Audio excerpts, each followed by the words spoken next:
And in this case, the majority wins. In most cases, the majority wins because the patricians, there were very few of them, a couple percent of the total population, a couple percent, right? They had enormous amounts of money and power, but there weren't a lot of numbers. And so when over 90% of your entire society just gets up and leaves and goes someplace else to make another city, it leaves you very vulnerable because now your businesses aren't operating because nobody's working in them, right? And you're left utterly defenseless, right? You don't have enough men to protect you in case you're being attacked. So they were in a hard spot, and the plebs knew this. The plebs knew they were in a hard spot. They put them in that spot intentionally because they wanted change, and eventually, begrudgingly, something they didn't want to have to do, they did give them representation, but just enough in the beginning, right? And that comes along the line of another group called the tribunes, right? The tribunes. The tribunes were regular people that were plebeians. They were elected by the Council of the Plebs. The Council of the Plebs chose their tribunes, and the tribunes would then take their complaints and bring them to the Senate. All right, and that is how they worked with each other. They addressed the problems that the lower class was having, the plebeian class, and they brought that to the attention of the patricians, and they worked together to pass a legislature that was fair for both. Try to make it fair for both, right? The patricians still held enormous amounts of power, and they didn't like giving it up very easily. There were a whole bunch of rules that people had to follow. For example, you could not marry outside of your class. A patrician could not marry a pleb. It was forbidden. And a number of other things. They couldn't hold public events. They couldn't lead ceremonies. That was a position that was only granted to a patrician. But eventually those will be opened up. And so will the members of the council. Even plebs will eventually be able to try and become council members. And that's a big deal, right? Because at that point we have a lot more equality in Rome. But it takes a while to get there, guys. We're talking a long time, hundreds of years for it to get to that point, right? So the plebs will find themselves in a better position as time goes on. But it takes a long time to get there, and arguably it never is equal. It's definitely never equal.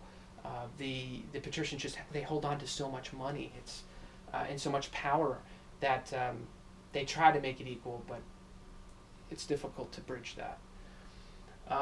Moving on, I wanted to talk a little bit, real briefly, about the system of government itself in compared to our own government. And if you look at that worksheet, if you have that worksheet handy, that's that Roman Republic worksheet that I gave to you on Friday. There was a part in the back that talked a little bit about comparing and contrasting the U.S. government and the Roman Republic.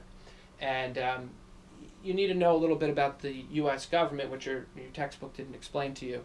But hopefully from last year you remembered some things. If not, that's why I'm here. I'm going to talk to you about them as well. And so I wanted to point out a couple things, because it's very coincidental, or is it? It really isn't, because our founding fathers used all of the documents from the ancient world, as well as the Renaissance and post-Renaissance time period, where people started getting more rights. But they used as many documents to create this new republic as possible. And so one of the major things they looked at was the Roman Republic. And so what are some similarities between us and the Roman Republic? First off, we have 3 branches of government, right? Again, be asking questions throughout this lesson, but now's a time where I would be asking especially, what are those 3 branches? And hopefully you would know, but they are the executive, the judicial, and the legislative branches, respectively, right? But Rome had something very similar to this. They also had a section for their judges, right? The praetors mostly, and the council of centuries, which is something different. We're not going to get really too much into.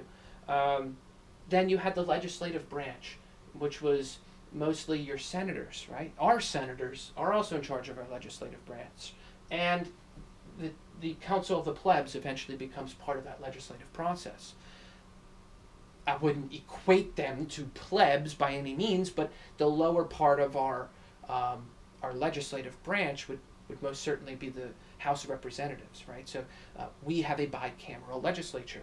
which means we have two parts to our legislative branch. So at the top we have the Senate, and at the bottom we have the House of Representatives, both critical to passing laws and creating bills in this country. And the same thing goes for ancient Rome. We see a system of checks and balances in both of them, which is extremely important. And when our founding fathers created this country, this was something they particularly wanted. They wanted things to be balanced. They didn't want to see any branch of government have more power than the other. And if you draw a triangle, that will show you the system of check and balances better, right? You have one side holding power but being checked by the other, and that holding specific power but also being checked by the other. And you could do the same thing with ancient Rome. Nobody had more power than the other, at least in the Republican days, right?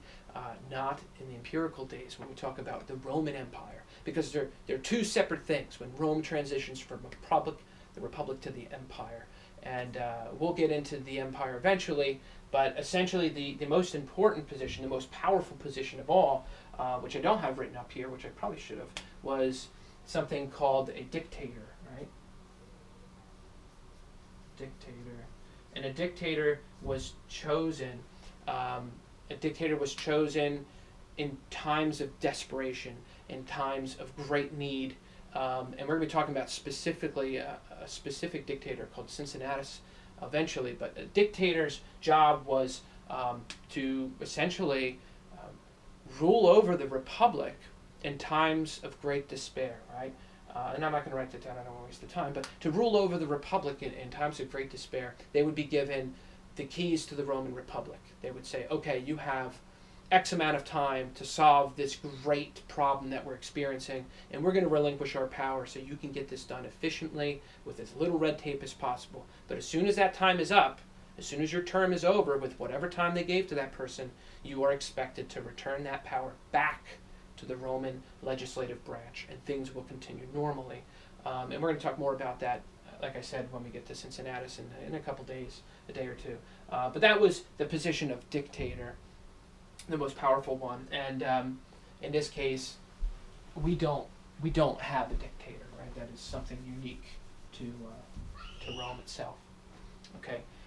Another thing what we have down, I put 300 senators, right? The Roman government did start with 100, but it eventually ups itself to 300, and then once it gets into the empirical time period, Julius Caesar even increases it more, but we'll get there. For the U.S. government, still 100. Still 100. 2 for each state. The next thing I wanted you to know is a little bit about the written law, because that's something else that's extremely important to us and our nation. And again, we get a lot of these ideas from Rome on this as well. In the beginning, law was not written down in Rome. It was referred to, but the people referring to it were, once again, the praetors, which were members of the patrician household family, right? And so you could say it was skewed, it was biased by any means. It was extremely biased. If there was a problem between a member in the public that was a pleb and a member of the public that was a patrician, what do you think the patrician judge is going to side with? His buddy that he goes out with on town all the time, or some guy that lives in the slums? I mean, obviously he's going to side with the guy that he goes out with all the time. So, and plebs knew this, and they weren't happy, and so eventually it was demanded that they write them down and they refer to the written code. Not something that they would interpret, but literally the written law itself. You can't interpret it any differently because there it is. It's written down. Don't tell me otherwise. Refer to it at all times. This is what it's going to be. No matter what situation, this is what it's going to be. And so it really does help the plebs get more equality when it comes to laws. But even still, there is some interpretations that can be taken this way and that way. But it is going to be a lot better for them. For the United States, we call this our Constitution, right? It protects all citizens. We all have those rights that protect us. In Rome, it was called the 12 Tables. Okay, it was called the 12 Tables. And the 12 Tables were visible for everybody to see, and so everybody knew what to expect and things like that. So there's a lot more to the Roman Republic than just this. It's just a little bit to get us started. But that's the first lesson I have for you guys for today. I'm not going to do a video lesson every day. They are obviously time consuming and rather difficult to put together. But I'll try to do these a few times a week, and then we'll mix a couple things in there. I think tomorrow I'm going to give you guys a Newsela article, and it's going to focus mainly on what we've talked about to reinforce these concepts and go a little bit more in depth with a couple things. Here's what I need for you to do. Now that you're done watching this video, answer the Google Forms. Okay, I'm going to create a Google form with, I don't know, we'll see 5 to 10 questions. We'll see how many I can make through. Answer those questions and submit it. All right, it's going to be graded, right? And so do the best you can, right? Refer to those pages in your textbook, and you'll do just fine, right? Anything else to mention to you guys real briefly? So you can do that. Google Forms.